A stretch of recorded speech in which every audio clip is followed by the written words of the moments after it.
Quero saudar a igreja com a graça, a paz, a bondade do nosso Deus. Amém. Olhando aqui o chat da transmissão do culto, tem dois nomes aqui que eu gostaria de tornar público aqui, já que nem todos olham a transmissão. Está aqui conosco a irmã Ângela Ramos, filha do reverendo Silas Inácio Ramos, que está assistindo o culto também, junto com dona Norminda, né? E eu tive o privilégio de entrevistá-lo lá em Brasília, na sua casa. A biografia dele está no meu livro. E reverendo Silas escreveu o nome dele na história da IPB, na nossa região, por ser o fundador da primeira igreja do Tocantins, lá em 1954.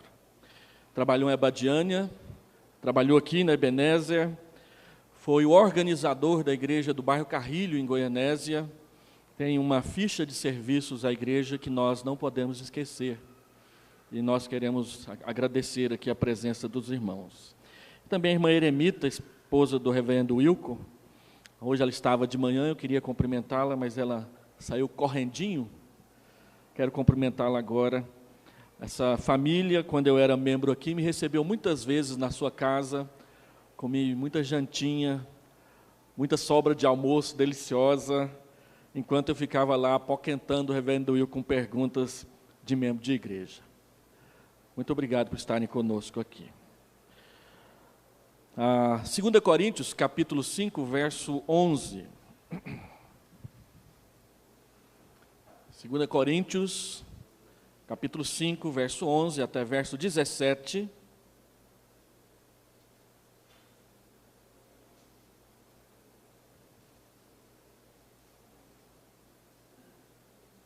E assim, conhecendo o temor do Senhor, persuadimos os homens e somos cabalmente conhecidos por Deus, e espero que também a vossa consciência nos reconheça. Não nos recomendamos novamente a vós outros, pelo contrário, damo-vos ensejo de vos gloriardes por nossa causa, para que tenhais o que responder aos que se gloriam na aparência e não no coração. Porque se enlouquecemos é para Deus, e se conservamos o juízo é para vós outros, pois o amor de Cristo nos constrange, ele aperta o nosso coração, julgando nós isto, um morreu por todos, logo todos morreram. E ele morreu por todos, para que os que vivem não vivam mais para si mesmos, mas para aquele que por eles morreu e ressuscitou, assim que nós daqui por diante a ninguém conhecemos segundo a carne, e se antes conhecemos Cristo segundo a carne, já agora não o conhecemos deste modo. E assim, se alguém está em Cristo, é nova criatura ou nova criação, as coisas antigas já passaram e eis que se fizeram novas. Vamos fechar os olhos e orar ao Senhor mais uma vez. Pai, nós entramos na Tua presença, adoramos o Teu nome com o cântico, com a oração e com a palavra. Fala o nosso entendimento e a nossa alma pela exposição. Tem misericórdia do pregador que é pecador. Tem misericórdia da Tua igreja que muitas vezes se deixa levar por várias coisas que lhe chamam a atenção.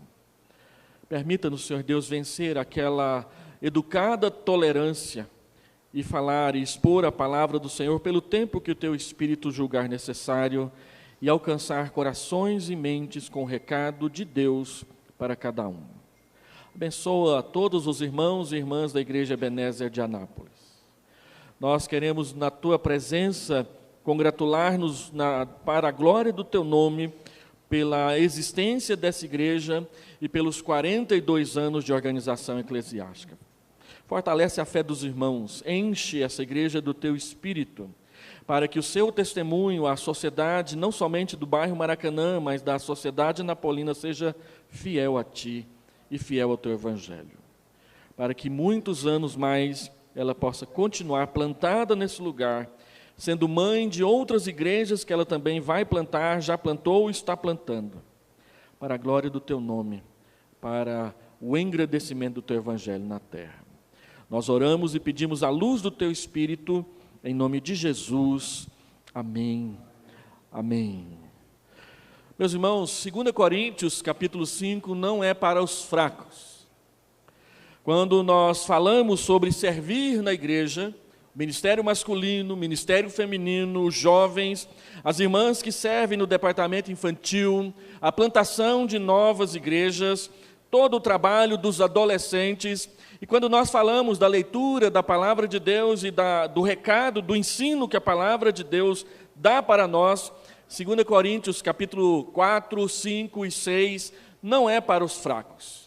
Não é para aquelas pessoas que gostam de reclamar dos seus líderes, ou para aqueles que acham que podem viver a vida cristã cheias de mimimis o tempo todo. Ai, ai, ai, isso. Ai, ai, ai, aquilo. Não faz desse jeito. Ai, eu gostava, era assim. Você não está fazendo bem feito.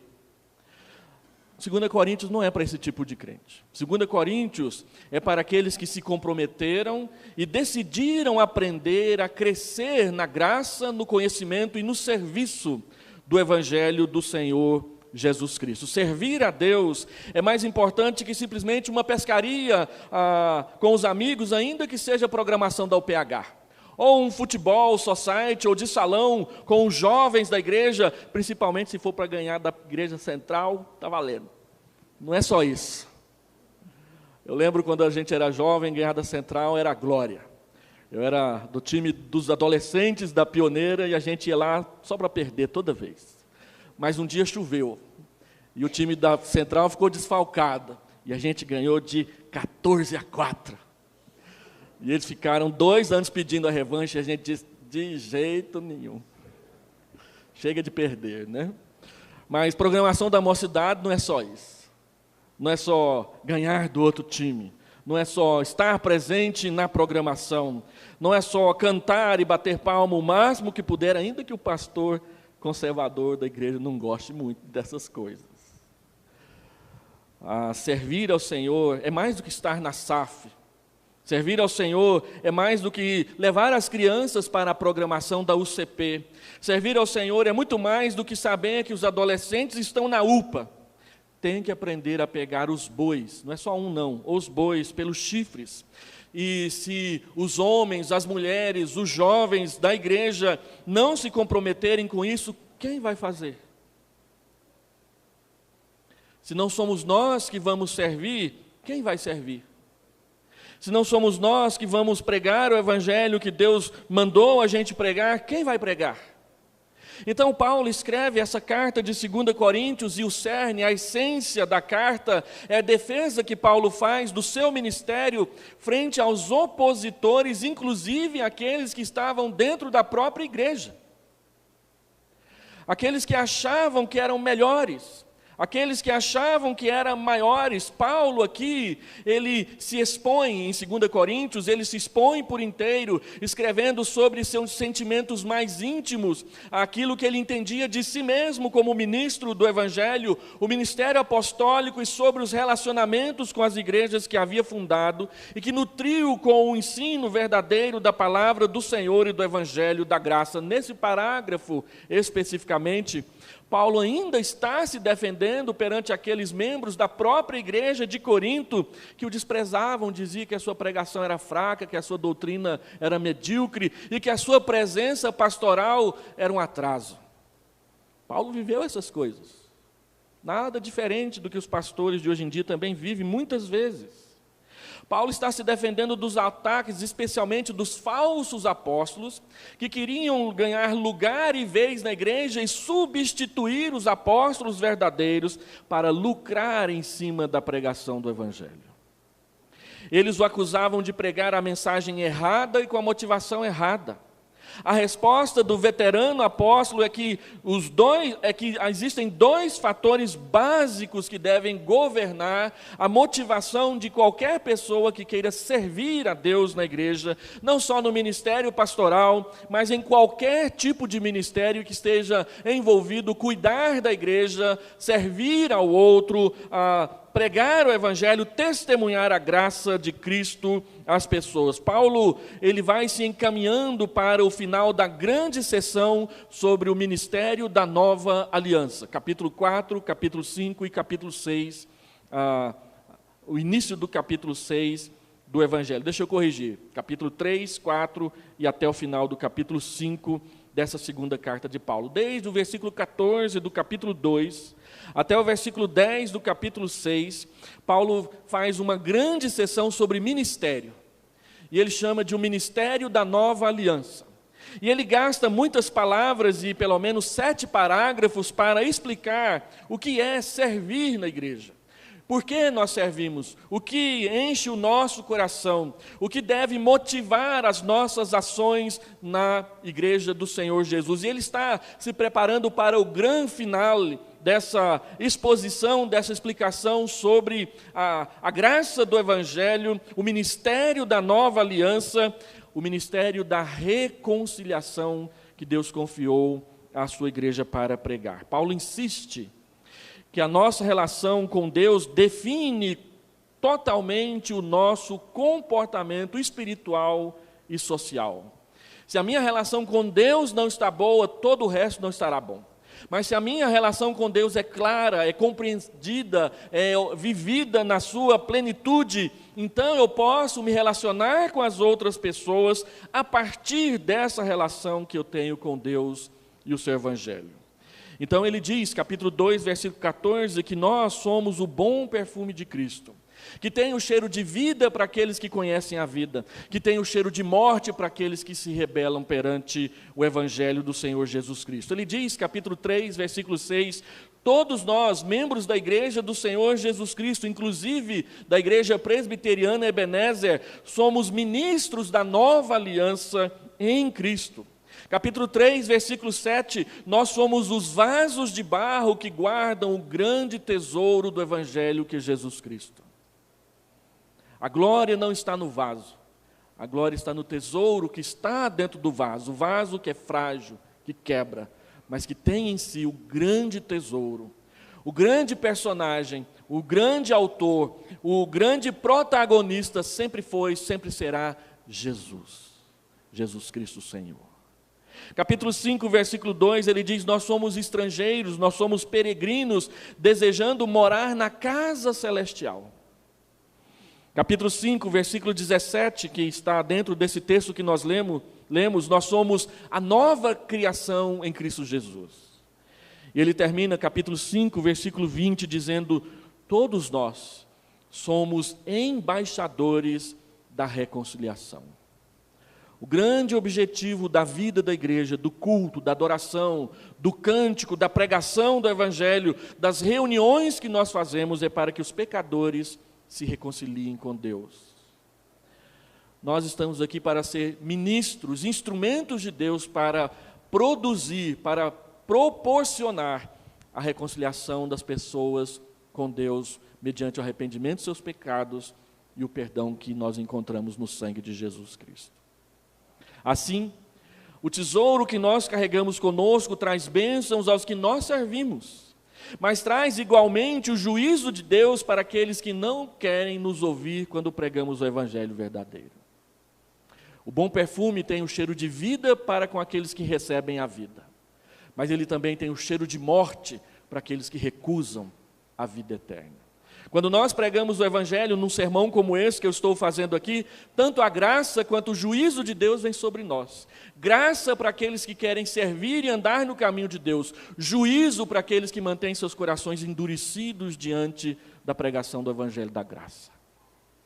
Ray Stedman escreveu um livro famoso a respeito dessa grande sessão de 2 Coríntios, que foi publicado no final da década de 80, no período que eu ainda estava no seminário lá, e foi publicado nos Estados Unidos em 1975 e em 1985 aqui no Brasil, um livro que é chamado A Dinâmica da Vida Autêntica. Famosíssimo, muito lido, muito copiado. Se você pega o comentário de 2 Coríntios, do reverendo Hernandes Dias Lopes, ele praticamente copiou esse livro nessa sessão, palavra por palavra. E é por isso que a gente copia o Hernandes. Sem problema. Esse sermão que eu estou pregando aqui hoje é quase tudo dele. Sem problemas. Mas vocês sabem que é dele. Então, estou justificado. Ray Stedman, quando ele publicou esse livro, ele dizia que a vida cristã e o serviço cristão é tudo a mesma coisa. Pois somos salvos para servir. A vida inteira, não somente o que chamamos de vida cristã, ela é vivida por meio dele, Jesus Cristo, é para ele, é motivado por ele, é Jesus Cristo que motiva as nossas ações verdadeiras e dignas, enquanto ele corrige as falsas motivações e ações, ele dá todas as alegrias e ele cura todos os males da nossa vida. E eu quero então falar, baseado nesse texto, observando a divisão natural do parágrafo aqui, Paulo fala sobre duas razões para servir. O que me motiva a servir? O que tem me motivado a servir na igreja? São os benefícios que eu acho que vou receber em aplausos, em seguidores, em aliados na vida da igreja? Ou isso tem a ver com o Deus que me colocou aqui no meio do povo dele? Duas razões para servir, só duas. Primeiro, ele diz que a nossa razão para servir é o temor de Deus. Versículo 11 a versículo 13, Paulo abre o parágrafo dizendo: e assim, conhecendo o temor do Senhor. E tudo o que ele vai dizer até o versículo 14 é por causa desse temor do Senhor que nós conhecemos e que nós, por causa dele, persuadimos os homens, somos conhecidos por Deus, esperamos que as pessoas nos reconheçam no nosso trabalho, no nosso serviço, não porque somos bons, mas porque Deus nos chamou e nós tememos o seu nome, nós respeitamos a sua majestade, nós nos curvamos e nos encurvamos diante dele para obedecer e para adorar. Temer a Deus significa essa profunda reverência, respeito e medo, inclusive, de errar, de pecar contra Deus. Como José, quando aquela mulher disse: vem para a cama comigo, ele diz: não vou, eu não posso temer, não posso negar, eu não posso desobedecer a palavra de Deus. Não posso fazer essa maldade com o meu Deus. Então ele permaneceu firme e o Senhor o honrou por causa disso. Uma vez que todos nós compareceremos diante do grande tribunal branco, do trono branco do Senhor Jesus, para prestarmos contas da nossa vida, isso está aí no versículo 10 do capítulo 5, todos nós compareceremos diante do tribunal de Cristo, todos nós. O que é que nos resta saber? Como nos prepararemos para o tribunal de Cristo? Paulo diz: conhecendo o temor de Deus, por causa de que Ele nos chamará à sua presença, eu quero oferecer 3 respostas. Por que o temor de Deus é a motivação para a gente servir? Primeiro, ele diz: tema a Deus e mantenha a consciência limpa diante dos homens, versículo 11. É o temor do Senhor que nos permite servir com mente sã, com mente tranquila, sem ficar tentando e se preocupando com quem quer que seja. Somente aqueles que temem a Deus podem manter a sua consciência limpa diante dos homens, diante das pessoas. Paulo andava de forma íntegra com Deus e com os homens, ele temia a Deus, por isso nada tinha a esconder dos homens, os seus motivos, as suas ações estavam como um livro aberto diante do Senhor, não existia nenhum engano embutido em suas tentativas de persuadir as pessoas para que entregassem suas vidas a Jesus. Pregar o Evangelho não é preparar armadilha para as pessoas. Pregar o Evangelho é persuadi-las de que elas precisam de Deus. Convidar as pessoas para o culto não é fazer uma armadilha para que elas caiam na nossa rede. Convidar as pessoas para o culto é convidá-las para que elas se reconciliem com Deus. Esse é o propósito, essa é a razão, esse é o motivo, não outro. Então, o temor do Senhor nesse contexto, ele se refere ao temor demonstrado pelo pensamento de comparecer perante o tribunal de Cristo e ter toda a sua vida exposta e avaliada por Ele, uma vez que é Ele quem vai avaliar a nossa vida. Tema a Deus e mantenha a sua consciência limpa diante de todo o serviço que você prestar na casa dele. Segundo, Paulo diz aqui que nós, se tememos a Deus, então, não dependa dos elogios dos homens, mas seja exemplo para eles. Versículo 12, Paulo diz aí no versículo 12, não nos recomendamos novamente a vós outros, pelo contrário, damos-vos ensejo de vos gloriardes, de se alegrarem, de se orgulharem por nossa causa.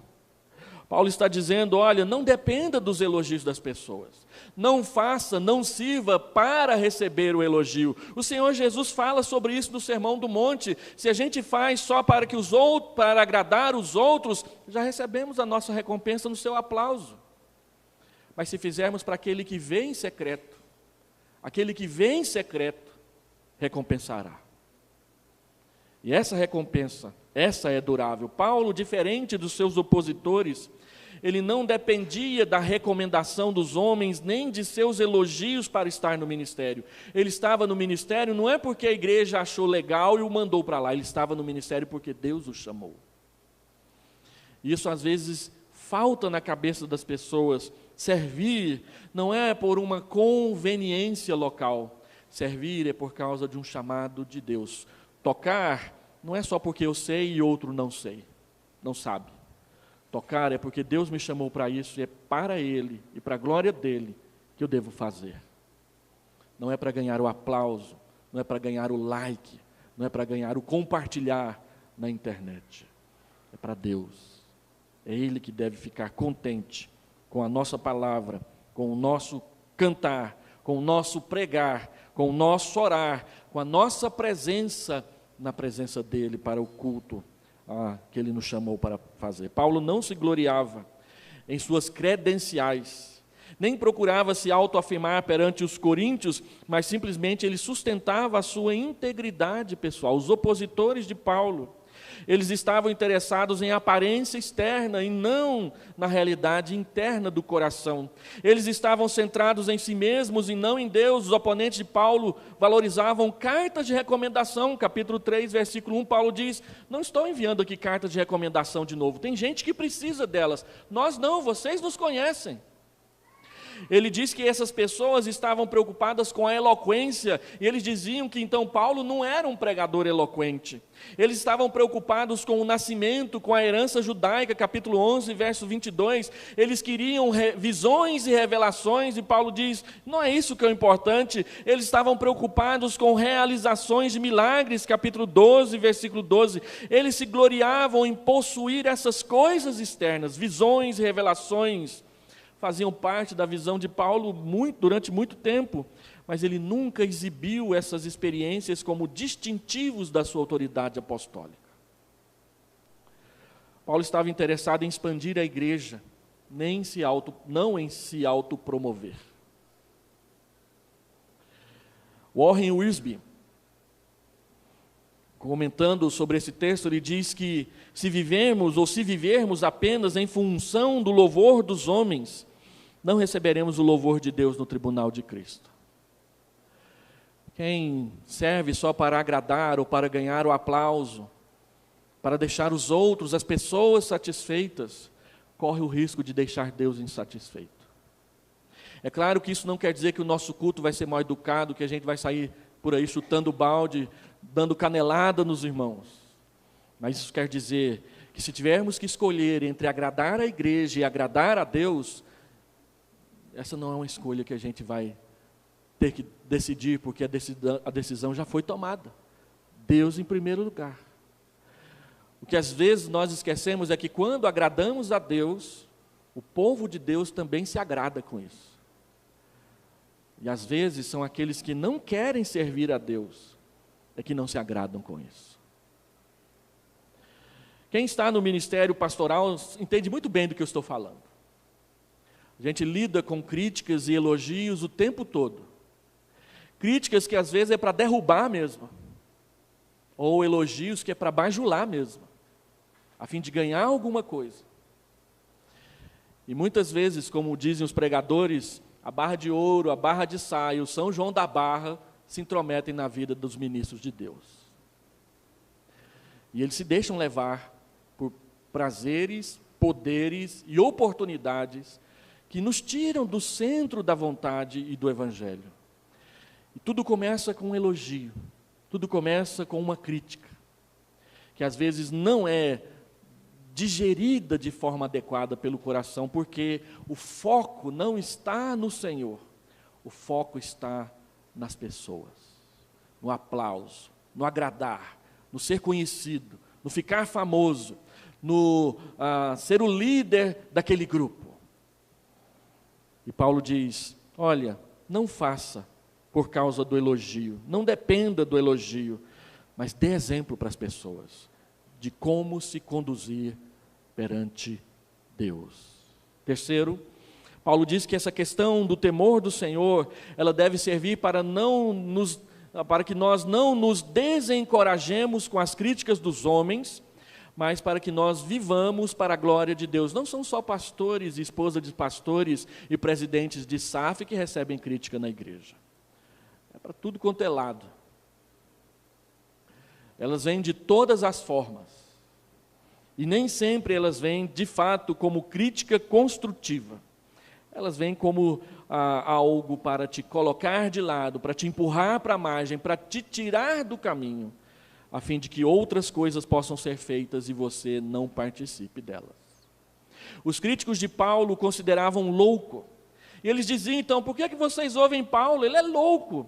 E a gente aprende, quem fez direito sabe que uma das principais estratégias do direito para ganhar uma causa não é vencer o argumento, é atacar o argumentador.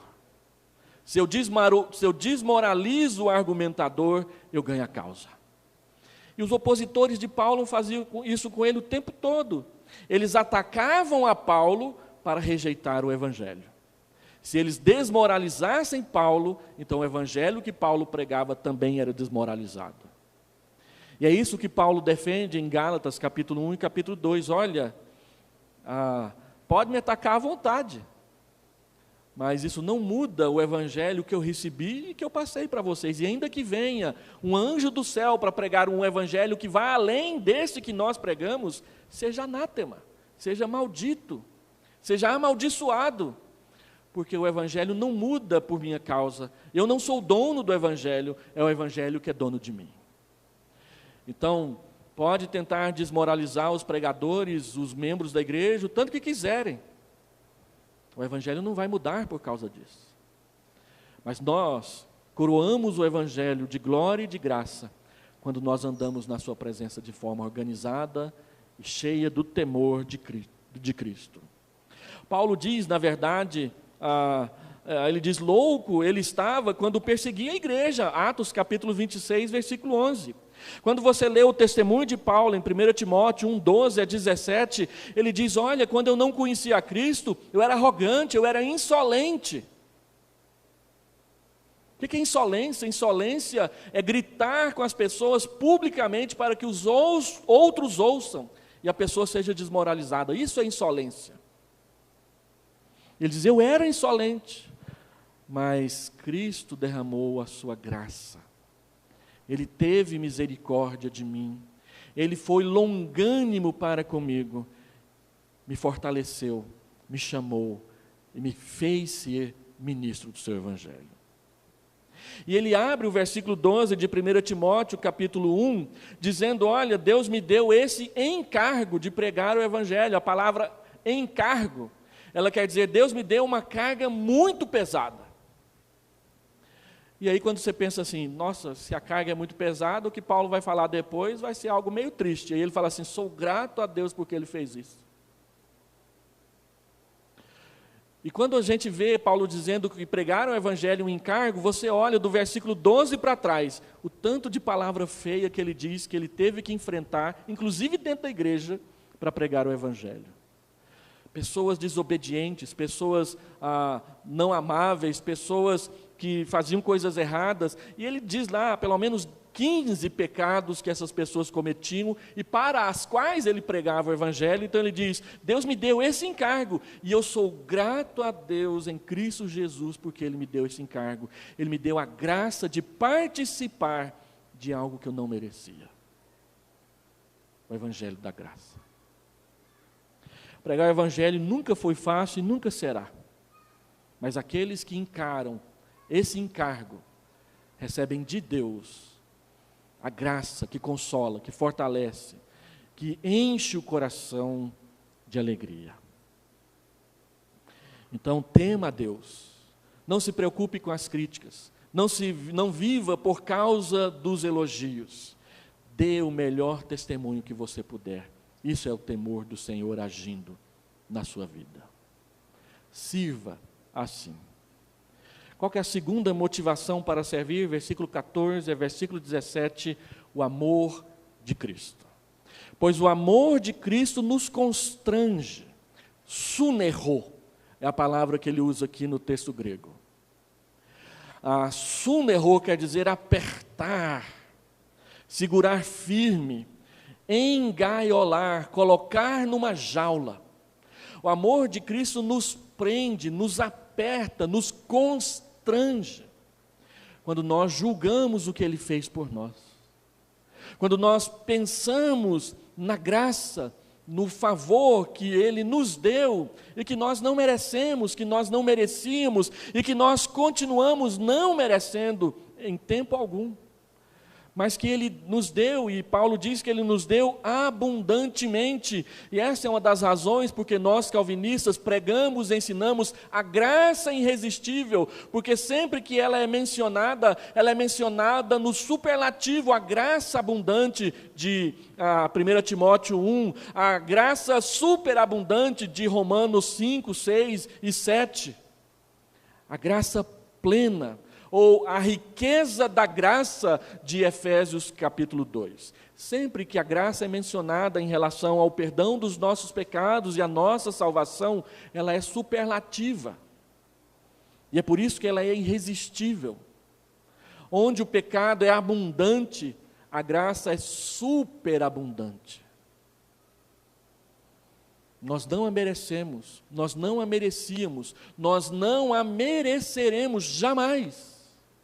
Mas ela continua, ela nos foi dada e ela continua sendo dada. E a Bíblia diz que por causa da justificação dos nossos pecados, nós continuamos tendo acesso a ela cotidianamente. Uma das 3 consequências do perdão dos nossos pecados é o acesso à graça, na qual estamos firmes. Então, ele diz, esse amor nos constrange, ele nos segura firmemente. Ninguém pode nos tirar da mão do nosso pastor. Eu me lembro, quando eu era criança, 5, 6 anos de idade, meu pai chegava da oficina da eletrônica, e ele trazia moedas no bolso, e ele batia a mão, ele chegava para almoçar, ele batia a mão no bolso e pegava, enfiava a mão no bolso, mostrava umas 5, 6 moedas, e diz, é de quem pegar. E nós éramos 5 pequenos em casa, na hora do almoço, e a gente falava, vamos pegar, e ia todo mundo para cima do papai. Vai de cá, ele segurava aqui, passava por trás, segurava de cá, e aí alguém tinha uma ideia, vai 3 num braço e 2 no outro, quero ver se a gente não pega. Aí juntava 2 num braço, 2 no outro, quando ele percebia que a gente ia ganhar, ele levantava o braço. Hoje eu tenho 1,77 m, meu pai tinha 1,82 m, ele era imenso, parecia a Estátua da Liberdade. Mas naquela época eu devia ter 60 centímetros, alguma coisa desse tamanho. E ele levantava e olhava para cima e falei, hoje não tem pirulito depois do almoço. Ele levantava, ninguém tomava dele. Depois ele baixava a mão, essa é para você, essa é para você, essa é para você, se deixar eu morder o seu polegar. Aí o dedo indicador, ele mandava a gente dobrar o dedo assim, e ele vinha até a dentadura dele estralar, era um negócio esquisito. Mas a gente ganhava a moeda. Mas a lição era a seguinte, e eu aprendi depois lendo João 6, ninguém toma da minha mão, as minhas ovelhas, ninguém toma, elas são minhas, eu cuido delas, eu as pastoreio, eu as conduzo, eu as salvo, eu as ressuscitarei no último dia. Esse é o amor que constrange. A gente pensa e fica perguntando, como assim? Esse é o amor que é provado, Romanos capítulo 5, verso 8, sendo nós ainda pecadores. Esse é o amor de tal maneira que deu o seu Filho, para que todo que nele crê não pereça, mas tenha a vida eterna. Então, o amor é o outro fator determinante que motivou Paulo a abraçar o ministério da nova aliança.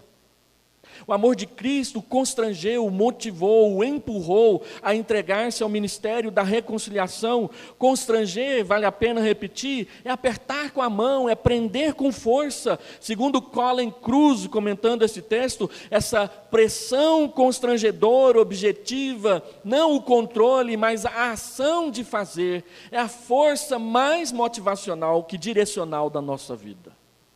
A fonte dessa pressão é o amor de Cristo. E o texto mostra para nós 4 pontos a respeito desse amor do Senhor Jesus que nós precisamos guardar no coração, especialmente num dia comemorativo como esse hoje. Primeiro, Paulo diz no versículo 14 que Cristo, porque nos amou de forma constrangedora, Ele morreu para que vivêssemos por meio dEle. Olha aí, verso 14. Quando Paulo, escrevendo o texto, ele diz: pois o amor de Cristo nos constrange, julgando nós isto, um morreu por todos, logo todos morreram. Ele morreu por nós, e isso é salvação. Ao morrer por todos, Jesus agiu como nosso representante. Quando Ele morreu, nós todos morremos nele. Assim como o pecado de Adão se tornou o pecado da sua posteridade, a morte de Cristo tornou-se a morte de todos os que creem nele. Isso é dito não somente aqui, mas é dito também em Romanos 5, verso 12 a 21, e 1 Coríntios, capítulo 15, versículo 21 e versículo 22. Que Cristo morreu na cruz do Calvário é um fato. Que Ele morreu por todos nós é o Evangelho. Mas como explicamos então isso? A sua morte foi substitutiva. Ele morreu a morte que era nossa, morreu em nosso lugar. A sua morte foi representativa e mediadora. Ele morreu por nós. Ele se interpôs entre Deus o Pai e os nossos pecados. A sua morte foi a nosso favor. Nós somos os principais beneficiários da morte de Cristo. Quando nós olhamos a morte de Cristo do nosso ponto de vista, ela é propiciação. Porque ao morrer por nós, Ele nos tornou propícios para Deus. Deus se tornou favorável a nós. Mas a morte de Cristo, do ponto de vista de Deus, é expiação. Ele carregou os nossos pecados, Ele sofreu por causa das nossas transgressões. E expiou, pagou e apagou o nosso escrito de dívida para com o nosso Salvador. Segundo, Cristo morreu para que vivêssemos para Ele, versículo 15. Observe aí no texto, lendo comigo. E Ele morreu por todos, para quê? Para que os que vivem não vivam mais para si mesmos, mas para aquele que por eles morreu e ressuscitou. Porque Cristo morreu por nós, agora nós devemos viver para Ele, e isso é serviço. Viver para Cristo é servi-lo, é estar à sua disposição, é estar disponível quando Ele chamar, é estar pronto quando Ele disser, vai.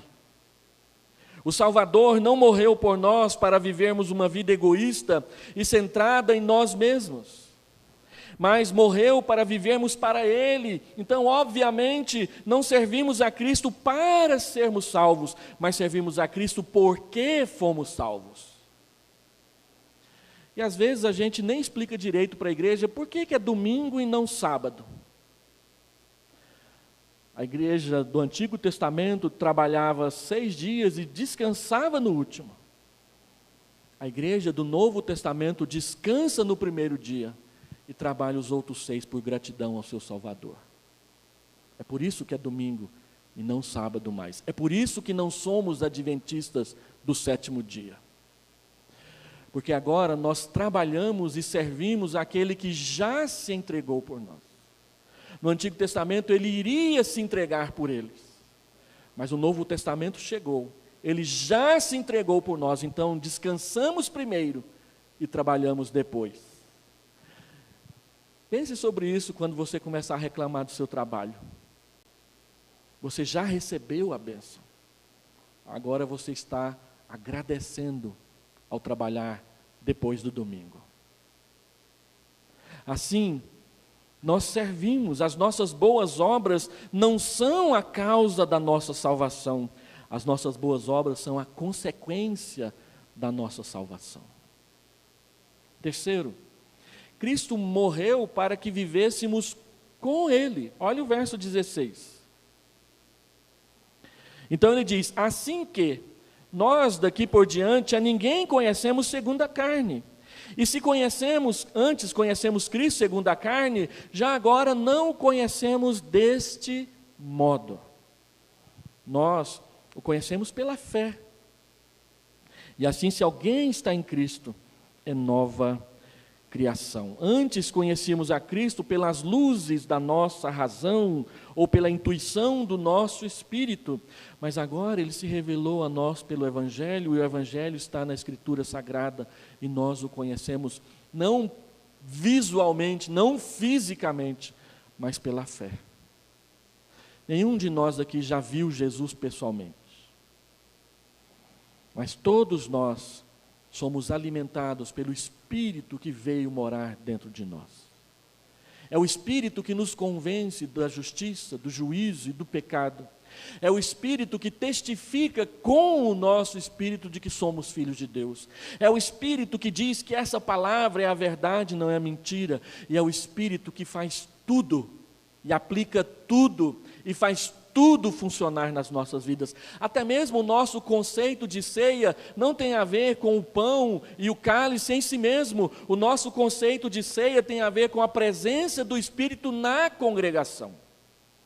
O grande segredo da teologia de Calvino sobre a ceia não é se Jesus está em cima, embaixo, ao redor, através dos elementos como Lutero queria, e nem dentro dos elementos como o catolicismo insiste, e nem fora dos instrumentos como Zwinglio pegava no pé para que fosse. Calvino diz, é o Espírito, e o Espírito está em todos.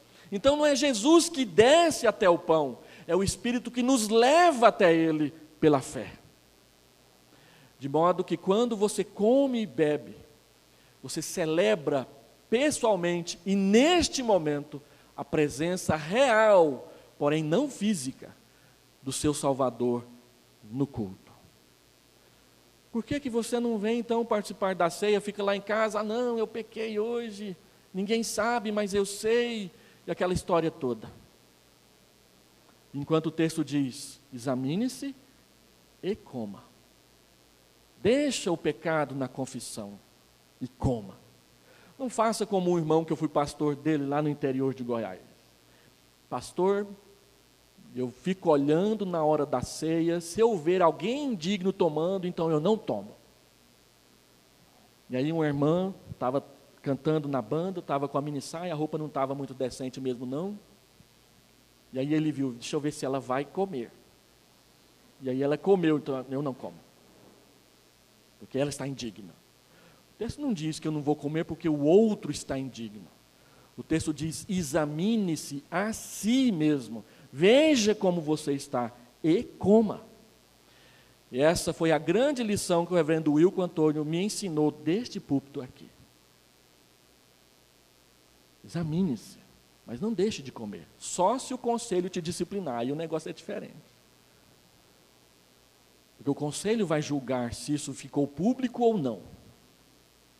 Mas se é só lá dentro, Deus é o dono do nosso íntimo. E Ele aceita a nossa confissão. Então, isso é comunhão. Nós vivemos com Ele. Ele vive com a gente. O Espírito habita em nós. E o Senhor Deus disse para nós, eis que estou convosco todos os dias até a consumação do século. Promessa que Ele veio dizendo a todos os grandes personagens do Antigo Testamento, Moisés, liberta o meu povo, não tem coragem não, eu vou com você, Moisés. Depois Gideão, nem eu tenho coragem não, eu sou pobre, minha família é pequena, a gente não sabe nem manipular essas armas aí, não tem nem comida na mesa, e Deus diz, vai nessa tua força, eu vou com você.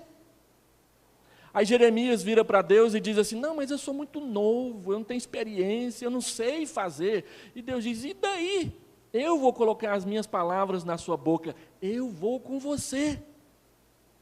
E quando então Jesus diz: ide por todo mundo, ele diz: eu estou com vocês todos os dias.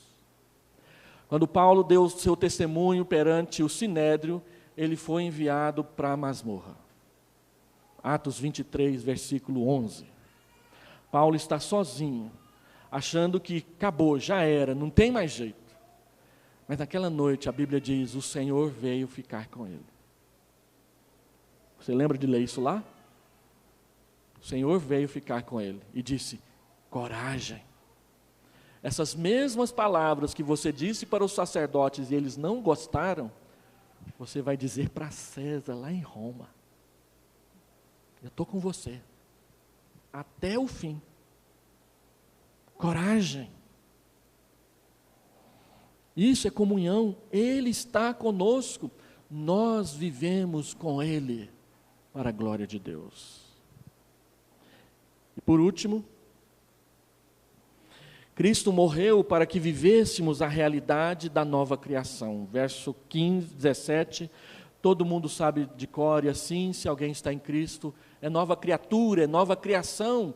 As coisas antigas já passaram, e eis que se fizeram novas. Estar em Cristo é participar antecipadamente da nova criação de Deus. Significa ter um gosto antecipado da restauração de todas as coisas. É pertencer a uma nova ordem de vida, e isso é santificação.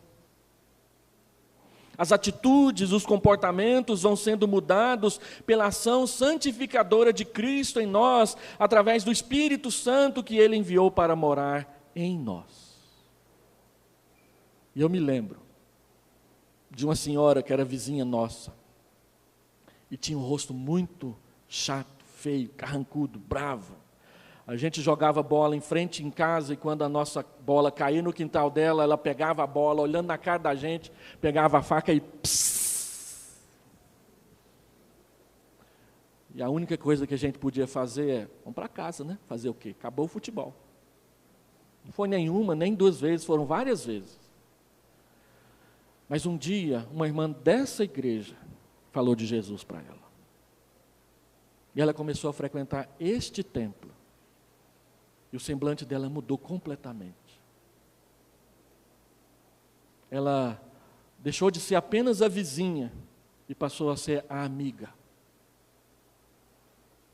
O seu semblante não era mais carrancudo, as bolas pararam de ser furadas. Também acabou, chegou o asfalto, não dava mais para jogar bola naquele asfalto.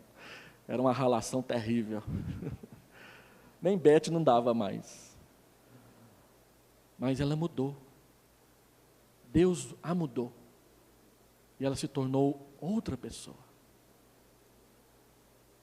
Então, o Senhor vai transformando a nossa vida. Os palavrões vão sendo deixados para trás. A cara feia, a murmuração, o murmur, como diz um pastor lá de Recife. Cuidado com o murmur. O que é o murmur? A murmuração. Não deixa o murmur te pegar. Ele falava nos seus sermões. Mas a murmuração vai parando. E o Senhor vai tomando conta da nossa linguagem, do nosso jeito de fazer, do nosso jeito de fazer, do nosso jeito de pagar, do nosso jeito de receber. E o Evangelho se torna tão claro que as pessoas perguntam: o que aconteceu com essa pessoa? Eu fui pastor de uma senhora rica no interior de Goiás. E ela se sentia muito triste porque ela tinha tudo, o marido dela era um homem que dava tudo o que ela pedia para ela. Eles tinham dinheiro, mas ela não tinha alegria no coração. E ela era amiga de uma professora que era membro da nossa igreja, que é a felicidade em pessoa. E ela disse para ela: olha, eu queria essa felicidade no meu coração também. Então ela disse: vem para Jesus, traga a sua vida para Jesus. Ela veio para Jesus, veio para a nossa igreja, e eu fui o pastor da terceira temporada dela. Foi o primeiro pastor, eu já fui o terceiro pastor dela depois da sua conversão. E ela Era uma mulher que sorria, era uma mulher bondosa, sempre tinha uma oferta quando a igreja precisava para essas coisas. Ela passou a comemorar o aniversário dela de um jeito diferente. Ela dizia, olha, no meu aniversário, a alta sociedade lá da cidade me dava inúmeros presentes. Então eu disse para eles, eu não quero mais presente de vocês, presente meu marido me dá. Tragam cesta básica. No dia do meu aniversário, o dinheiro que você ia gastar com o presente que você me dá, compra a cesta básica. E eu preguei num dos cultos de aniversário dela, aquela mesa grande, cheia de cesta básica que as pessoas compravam e davam de presente de aniversário para ela, para dar para quem precisava na cidade. E eu me lembro da dona Enedina, aqui na igreja. Dona Enedina todo ano fazia um culto de aniversário, aniversário de conversão. E a janta era boa. Exatamente. E a gente ia para lá, aquela jantinha simples, deciliosa, dizia minha filha. Todo ano ela dizia, eu parei de comemorar os meus aniversários de vida, agora eu comemoro os aniversários da minha conversão. As mulheres gostam disso, né? Converteu depois, então tirou um monte de ano aí. Mas não era essa a motivação da dona Enedina. A dona Enedina fazia um culto para testemunhar o Evangelho, e a Ebenezer inteira ia para lá, e era bom. E eu fui uma vez. A gente não comemora as nossas vitórias espirituais, a gente comemora quando o filho passa no vestibular, dá até um carro para ele, tem gente aí que dá. Mas quando ele faz a pública profissão de fé, nem uma pizza sai. E eu fico perguntando, por quê? Vamos comemorar as nossas vitórias espirituais. Então, no dia que seu filho fizer profissão de fé, leva ele para a melhor pizzaria da cidade, aquela que você dá conta de pagar a pizza para ele. É isso que a gente tem que comemorar. Vestibular, tem um monte aí que faz é tirar o menino da igreja. Ganha um presentão, vai gastar lá no mundo e deixa a igreja para trás. Não. Deixa o Senhor Jesus santificar a sua vida. Se alguém está em Cristo, é nova criação. As coisas antigas passaram, elas se fizeram novas, renovadas, diferentes, abençoadas por esse Espírito que habita em nós. E eu quero terminar, porque eu sempre falo demais e é isso aí. Então, temor e amor são as duas motivações para servir. Pelo que eu sirvo na igreja Ebenezer? Temor e amor.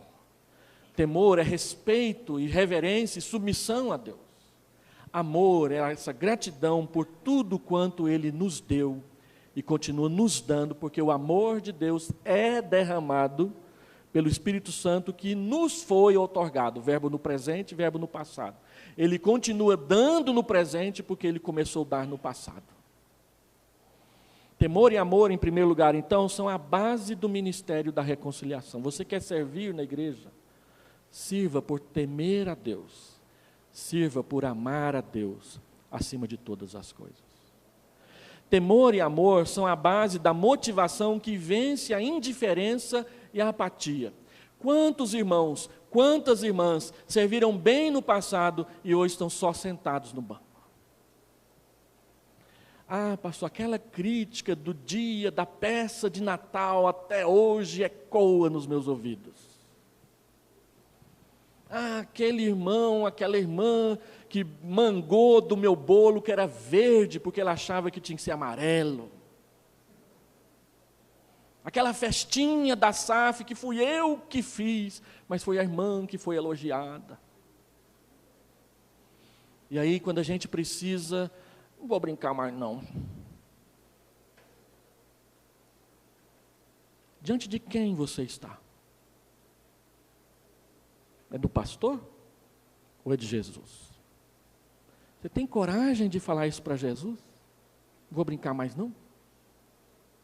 Foi Ele que te chamou. Você pertence a Ele. A sua vida é dele. Calvino pastoreou a igreja de Genebra 23 anos e ele disse, não gostei de nenhum dia deles. Como pode um pastor pastorear uma igreja 23 anos e não gostar da igreja? Calvino diz, não gostei daquela igreja nem um dia. Mas eu fiquei lá, porque Deus me colocou lá. E eu sou dele. Então eu não faço o que eu quero. Eu faço o que ele quer. Foram 23 anos de pauleira. De gente criticando, de gente reclamando, de gente ensaboando a maçaneta da porta da casa dele com peste para ver se ele pegava. Fizeram isso com o Zwinglio pegou, quase morreu. Mas não foi dessa vez. E é assim que acontece com os pregadores. E ele disse, olha, eu não gostei daquela igreja, mas eu voltei lá e pastoreei da melhor forma possível, porque eu não sou meu, eu sou de Deus. E se ele pastoreou daquele jeito uma igreja que ele não gostava, e se ele gostasse? E se ele gostasse? Mas a gente está aí rodeado de tanta gente boa, que um dia dá feijoada, outro dia dá bolo, outro dia faz isso, outro dia faz aquilo. Um colega meu um dia estava cheio de problema na igreja, cheio de problema em casa, cheio de problema para tudo quanto é lado, e aí ele mandou todo mundo embora, sentou lá do lado da pilastra da casa dele, botou a mão na cabeça e disse, Senhor, será que o Senhor esqueceu de mim? E aí a campainha tocou, blim, blam. Ele abriu a porta, tinha um irmão com um bolo desse tamanho assim. Ô pastor, minha esposa fez 2 bolos. Eu não dou conta de comer 2 bolos. Então eu trouxe um para o senhor. Aí ele disse assim, olhou para cima e falou, Deus, já entendi.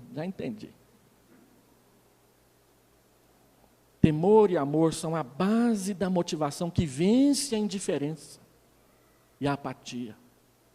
E nos coloca de novo na estrada para servir. Temor e amor, em último lugar, eu acho que é último, deixa eu ver. Último. Temor e amor são a expressão do nosso compromisso cristão com a vida e com as pessoas a quem servimos. Eu sirvo porque eu amo o Senhor Jesus, que ama esse irmão, que ama essa irmã. Dietrich Bonhoeffer, ele fala no seu livro Vida em Comunhão, como que eu posso odiar o rosto daquele irmão por quem eu oro? Como que eu posso odiar o rosto daquele irmão, daquela irmã, que eu aprendi e sei que Cristo morreu por ela? Então, quando eu sei que Cristo morreu pelo irmão, pela irmã, então eu o sirvo. E oro por ele. E a tristeza, e a mágoa, e o ressentimento vão saindo do caminho. E eu aprendo a perdoar. E eu aprendo a deixar o outro nascer na minha caminhada outra vez. E às vezes, parece que vai dar tudo errado. Como Paulo, que reclamou de Marcos, que abandonou a primeira viagem missionária logo no começo. E depois, Atos 15, diz que Paulo e Barnabé, que eram amicíssimos, brigaram de tal maneira que não conseguiram mais andar junto um com o outro. Olha que coisa esquisita, está na Bíblia. Aí, Barnabé pegou João Marcos e foi para um canto. Paulo pegou Silas, Timóteo e mais Lucas e foi para o outro canto. 20 anos depois, Paulo escreve, manda João Marcos para mim, eu preciso dele. Ele é útil para mim. 20 anos depois, aquela mágoa, aquela coisa que fez ele brigar com o melhor amigo, não existia mais. E aquela briga Deus usou até para trazer Timóteo, Silas e Lucas, e a gente fica agradecido por conhecer esse pessoal, e a gente vive botando o nome deles nos nossos filhos e netos, graças a Deus. Mas Deus não deixou ficar assim. Deus trabalhou na situação, e a bênção voltou entre eles. Então, o que nós temos para celebrar nesses 42 anos? Nós temos para celebrar esse Evangelho que chegou até nós e que deve continuar a partir de nós até a próxima casa. E você precisa responder o que vai te motivar.